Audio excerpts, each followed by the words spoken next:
Executive Governor of Plateau State, Barrister Caleb Mutfwang, to this very important.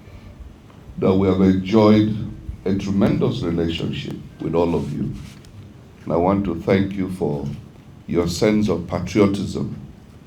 Some of the reportage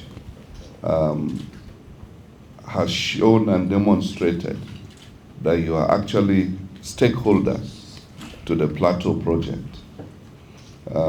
The essence of the media is not to destroy, is to build.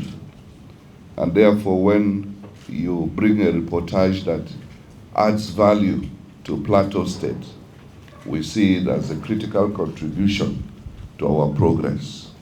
And I want to place on record that thus far you have done very, very well, and we appreciate it. But let me go back memory lane, and when we took over on May 29, 2023, we were not oblivious of the challenges we were going to confront. The first was, of course, the issue of security. And those who have followed us would remember that we convened a Security Council meeting 2 days after we were sworn in. And to our chagrin, we found that none had been held for close to a year. And so we immediately swung into action, trying to appraise the security situation and see how we can remotivate the security agencies. And it's unfortunate that the security challenge has not abated as we had hoped. But one thing we have done is that sometimes it's difficult for people to appreciate what government has done when these killings continue. But I want you to know that if we hadn't done the much we had done with the intelligence at our disposal, by now Plateau State would be a different place. There are so many details we cannot unveil, but I'm glad to tell you that, in fact, among the states in north-central Nigeria, the Plateau State is relatively safer than others. One thing I must say is that we brought Operation Rainbow back to the frontier of security operations.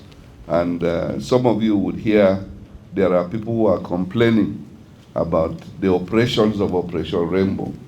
And I believe that if Operation Rainbow was not functioning, they will not complain against it. But it has been a good compliment to the security agencies on ground. And going forward, we can only strengthen it and not take it out. But more than the issues of security which has beclouded the progress we have made, is that what we promised the people of Plateau State is leadership. We promised that we're going to lead from the front.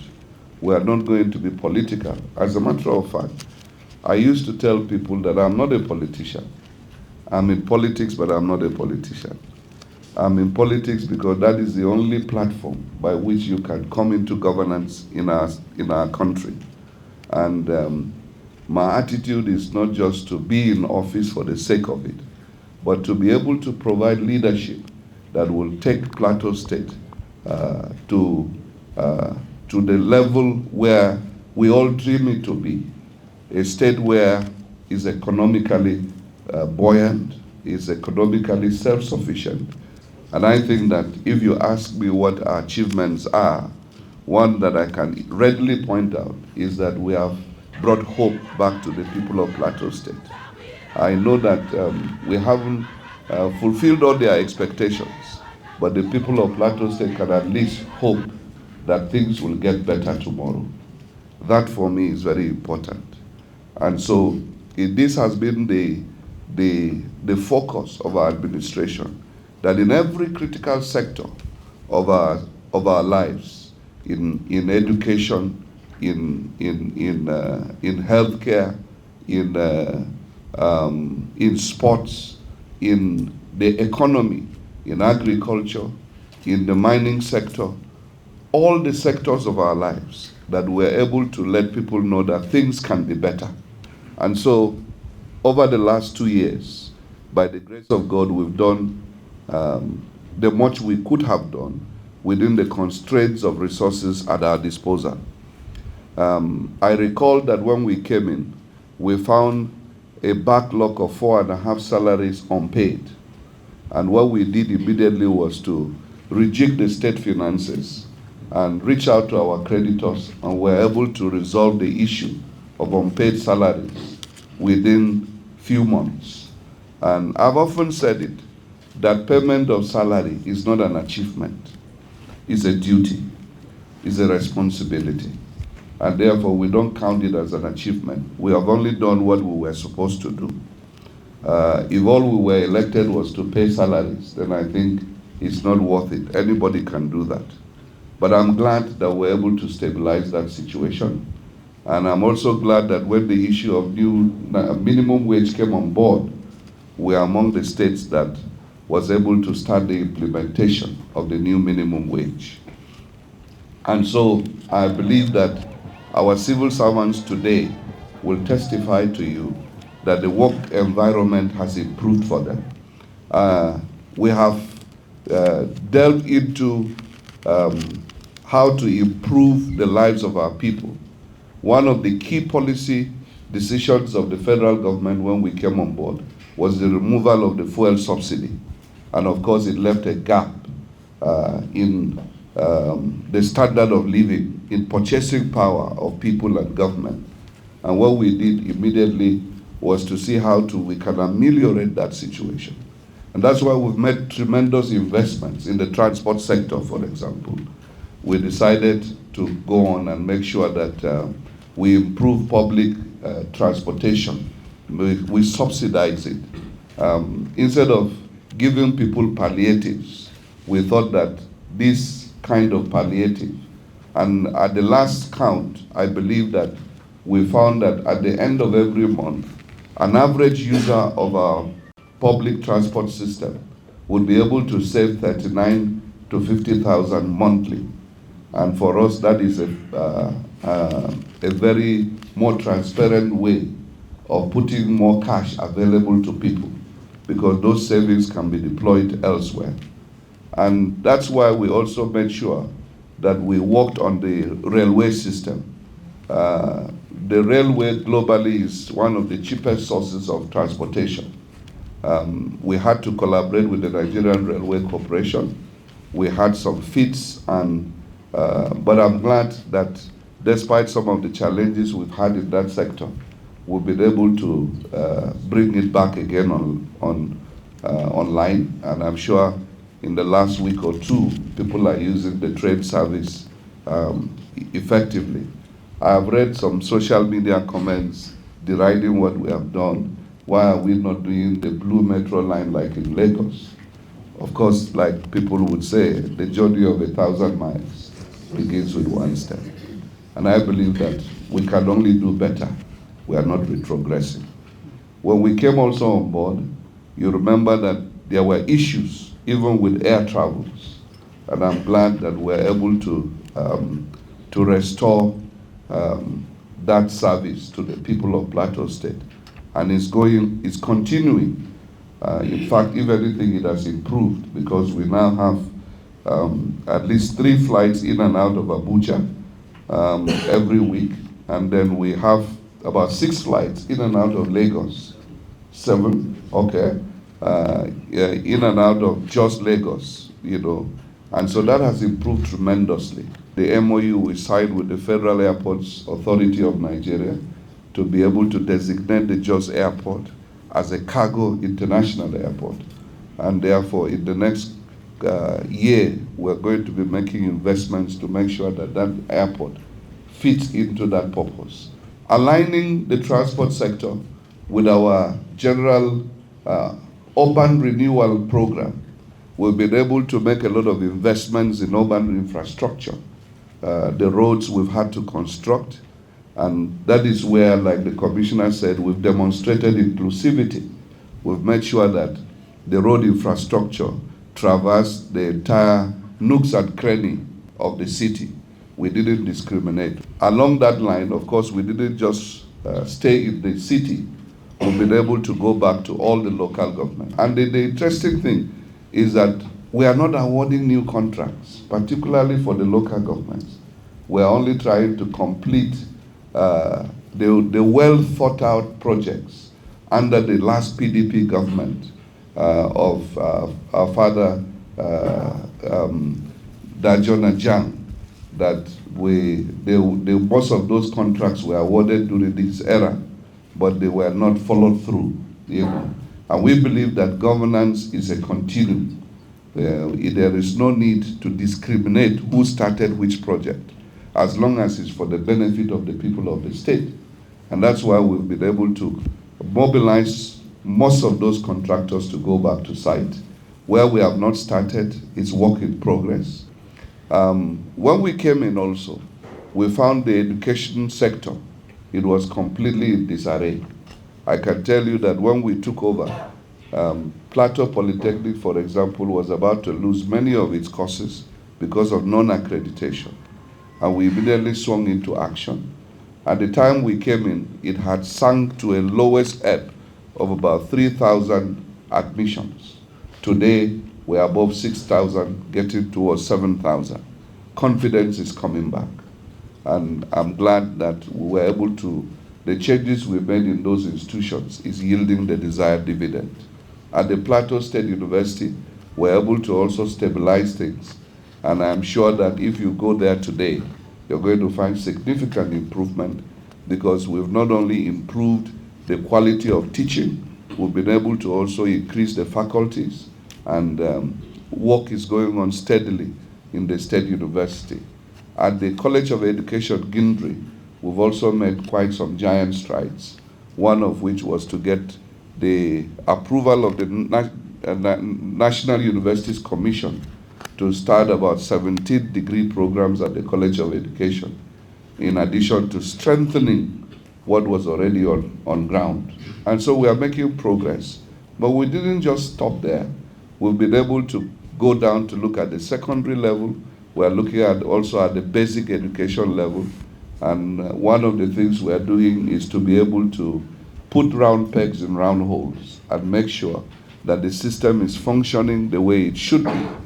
And we are beginning to lay emphasis on continuing education, particularly for our personnel in the education sector, so that they can continuously improve themselves. In the health sector, we came in also, and it was a situation we found that was rather despondent, and we swung into action immediately, dealing with it from the primary health care, which is the foundation, and to the tertiary institution, which is the Plateau Specialist Hospital, where a lot of improvement has been done. Projects that were started during the Jang administration, were able to complete them, commission them, and today, one of the high points of that initiative is the setting up of a modern lab, which is comparable to any health institution in the country. Today, I want to believe that our medical personnel in Plateau State Specialist Hospital will not just be doing guesswork, they will do evidence-based diagnosis to be able to deal with all the complaints of people. And we've also been able to improve the departments within the hospital. We've moved from 2 departments to 6 departments. And even now, we've also brought the dental clinic under the hospital. And hopefully, we intend ultimately to cash in on the advantage of our weather to really build capacity for medical tourism. And we are looking at how to be able to achieve that in a not too distant future. More so because we are about to start the medical faculty at the Plateau State University. And so in the next 2 to 3 years, it has become imperative to have a teaching hospital owned by the state. The Plateau State Health Insurance Scheme is something we also improved when we came on board.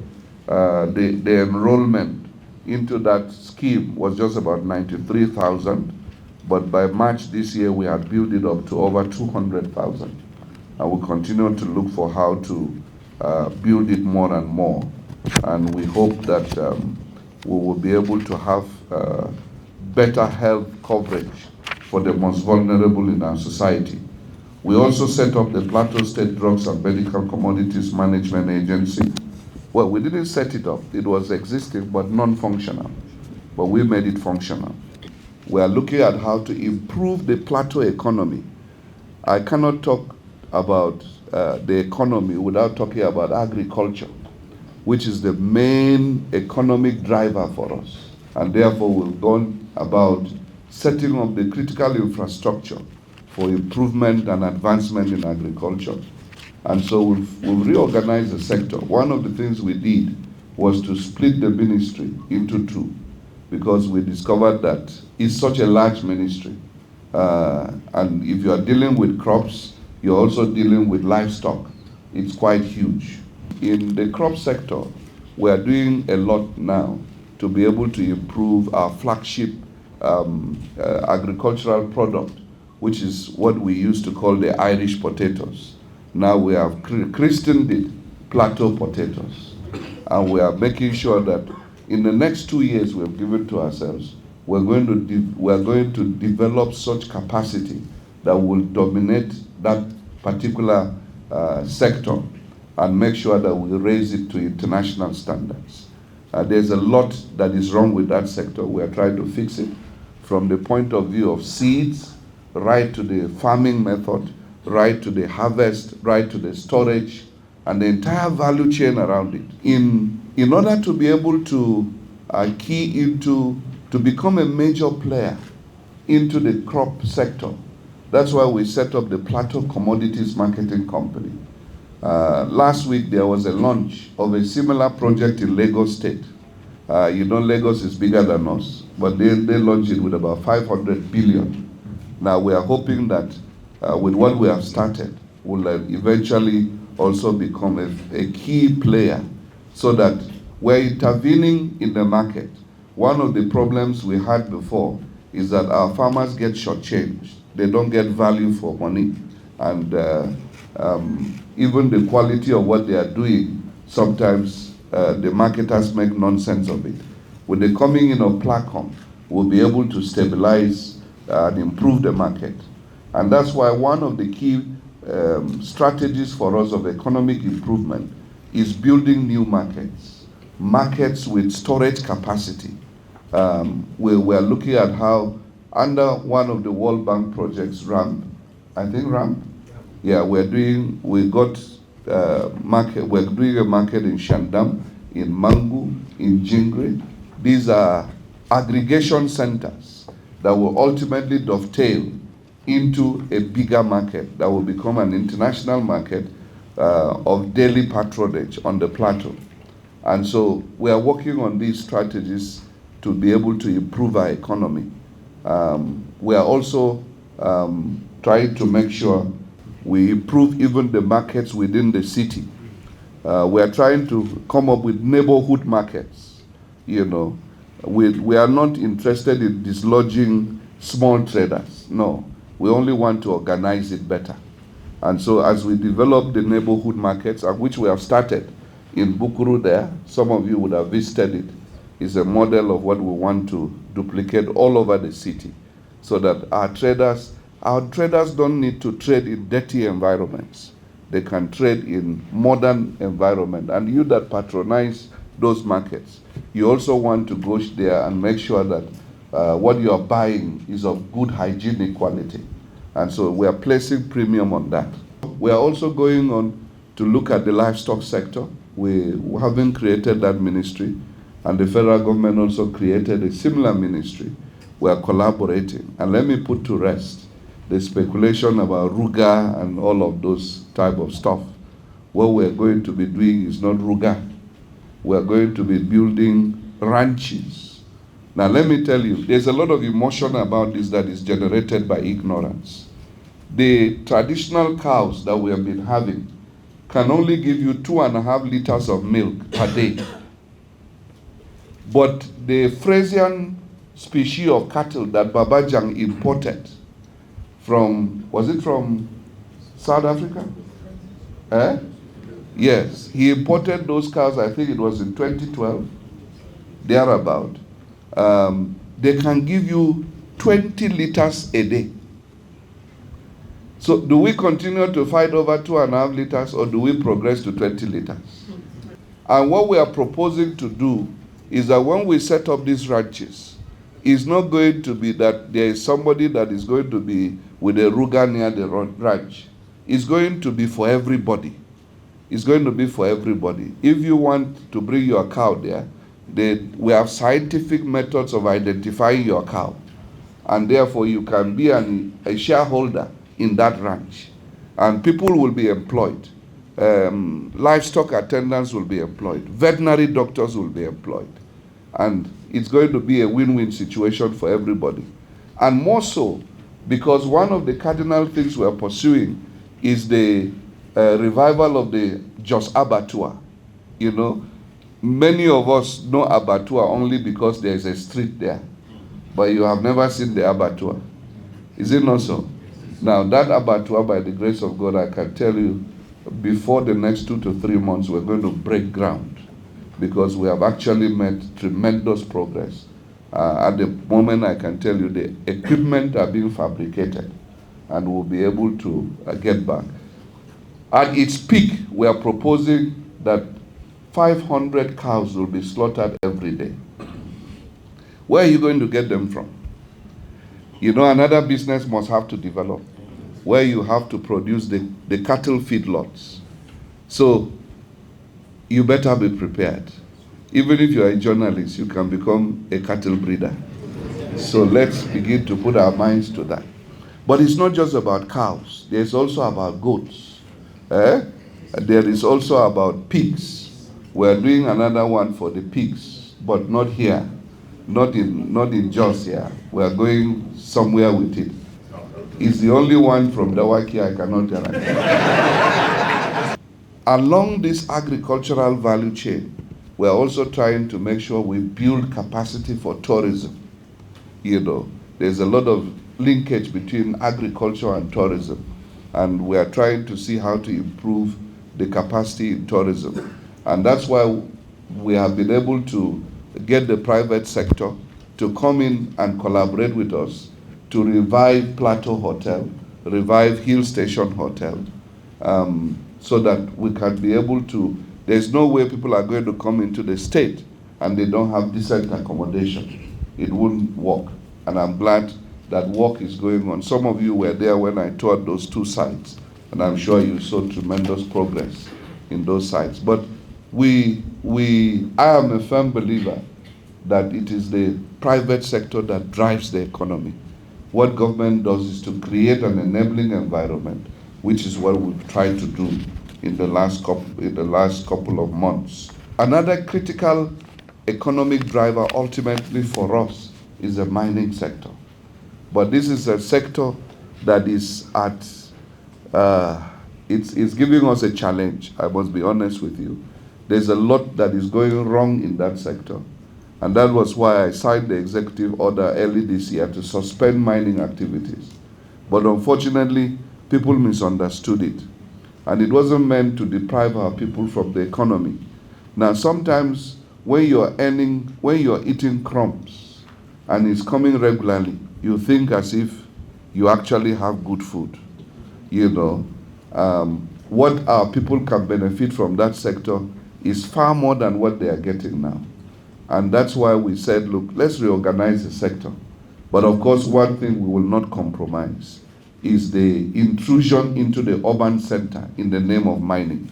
That we will not accept, we will not tolerate. In sports, recently you had the changes we brought to Plateau United. I want you to know that we up till this moment, we're about the best state in Nigeria in terms of welfare to football clubs. But we think we can get better results. And therefore we decided that it's not a sector we're going to play politics with. It's a sector we want to make sure we bring in core professionals. And this is what also informed us to start the renovation, rehabilitation, and improvement of the Palm Stadium. And for those of you who have visited there, you know that a lot of progress is being made because we want to raise it to a CAF standard. The Zaria Road Stadium, which has been under construction the last 30 years, we are looking for private sector partners that will collaborate with us. And I can tell you that we've been able to receive a few inquiries that we are looking at, and so that we can be able to complete that stadium. It will be my greatest honor and joy to finish that stadium under my tenure. One of the things that government must do is to be able to improve the capacity to generate internal revenue. Now, before we came on board, we discovered that 80% of the revenue that Board of Internal Revenue generates comes from what you call payee, and 20% from business. And so what we have done gradually is to reverse the ratio. The more you can gain from business, the better, rather than payee. And I'm glad to let you know that from what was declared in June 2023 was 800 million as the IGR, and I'm told by the chairman of our Internal Revenue Service that last month we did 3.5 billion. So there's a significant improvement. But we can do better. But we don't want to tax poverty. We want to make investments before we can be able to tax people. And that's what we've been doing in the last 2 years, trying to improve the businesses of people so that they can generate revenue, and then we can be able to gain taxation. One of the things that I'm happy with the media community is that you have not painted Jos as a no-go area. And that is why today I'm glad to let you know that our room occupation rate in our hotels is one of the highest in the country. I'm glad that this year we've also been able to hold a lot of high-profile events where a lot of visitors have come into town. I remember we had almost a gathering of about 1,000 lawyers when the Nigerian Bar Association Legal Practice Section had their conference. We also recently hosted the North Central Zonal Consultation of the Senate Committee on Constitutional Review, which brought a lot of people from outside the state. We've had diplomats that have come in here. And the amazing thing is that when all of them that have come, we are amazed that this is not what they told us about Plateau. They discovered that Jos particularly is a very peaceful, pleasant, attractive city to visit and to stay in. I believe that the fourth estate of the realm is a critical stakeholder in the advancement of society. So we'll continue to collaborate together. Thank you very much.